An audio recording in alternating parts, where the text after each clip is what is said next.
Commerci is a place that exists in MapleStory and also houses some pretty boring equipment until you transpose into them. When done, this can make some of the best in slot equipments in the game, but that leaves a question. How do you get these items, and should you even go for them? So let's try and answer that. First thing we need to do is unlock Commerci voyages, which is simple enough. You go to the side of your screen on the quest tab and find the level 140 quest called 9 Hearts Call. From there, you just do a few quests until you meet Leon, all in all doing around 6 quests, then you find one called Get Rich Quick in the same section from earlier, and you're done. After completing the Get Rich Quick quest, you're done, you have Commerci voyages unlocked, and from there you have one last thing you want to do if you want to maximize your dinero, which of course you're going to want to do, you're doing Commerci anyways, you might as well. And what it is that you have to do is unlock all the way up to Herbtown. Now to do this, all you do is 5 voyages in each of the starting locations, hit the arrow in the top right on the map, and then unlock Herbtown. Once Herbtown is unlocked, you have access to the Merchant Trade Union, which is where you're going to be doing Commerci Party Quest, or otherwise known as CPQ. And what this is you just get 2 other people, and you essentially just run 3 extra voyages a day for around 20 dinero on average. Now it can be a lot less, it can be more, it all depends on the RNG. On average, each run of this gets me from around 4 to 8 dinero, so it can be really inconsistent, but is a great way to get extra dinero throughout your day so that you can actually get your Sweetwater accessories.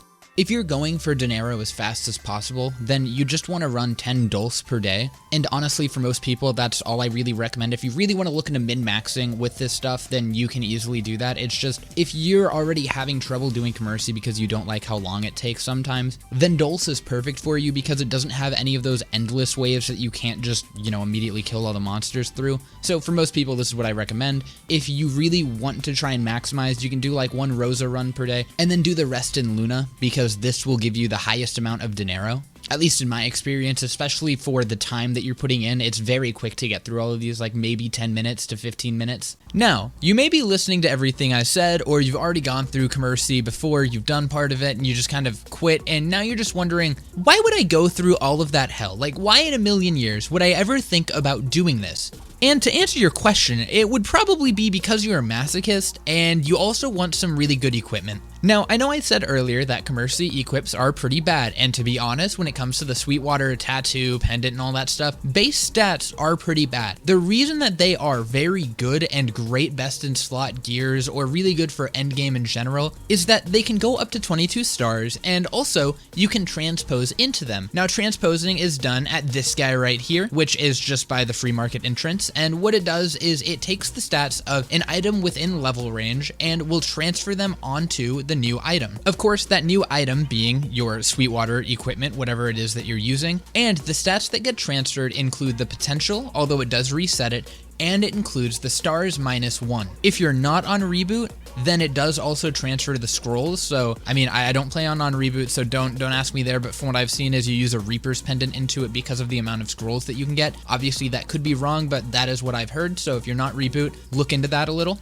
But if you're on reboot, what you do is you transpose a Papulatus mark into the Sweetwater monocle, and you transpose a Dominator pendant into the Sweetwater pendant. Now, of course, you only do this once you've gotten a good enough flame on your item, which even as of making this video, I still have yet to get a good Dom pendant. But once you have a good enough flame score on the Dom pendant or the Papulatus mark, when the transpose succeeds, right out of the gate, you're going to have a very good accessory because, again, since it transferred the flame and the stars, the stats are now going to be very, very good. And of course, they're only going to get better as you get it to 22 stars and get the potential up to what you need it at. But you're now left with the question, should I transfer the Dom pendant or should I just keep it? And the answer depends on what you're doing right now.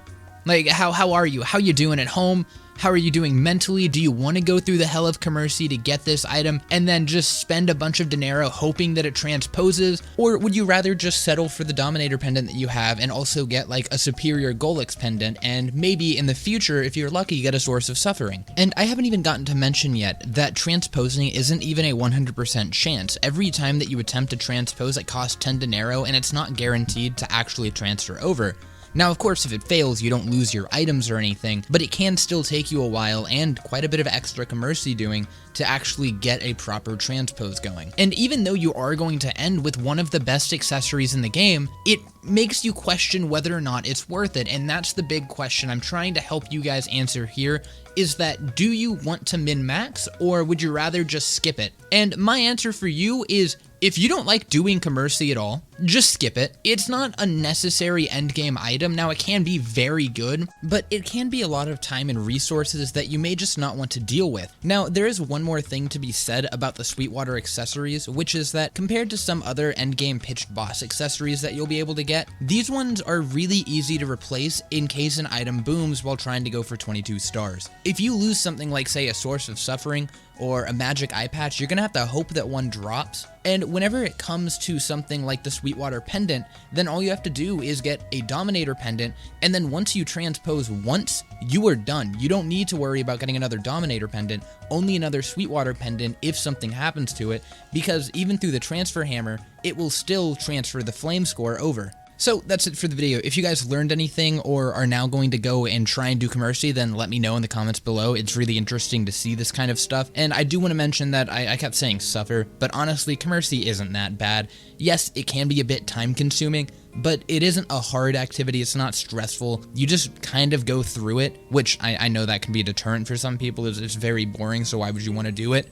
But you're already playing MapleStory, so like, why not? But that's going to be it for the video. If you guys did enjoy, then again, just hitting the like button, subscribing, or commenting down below is a great way to support my channel. And other than that, I hope to see you guys in my next video. Peace out.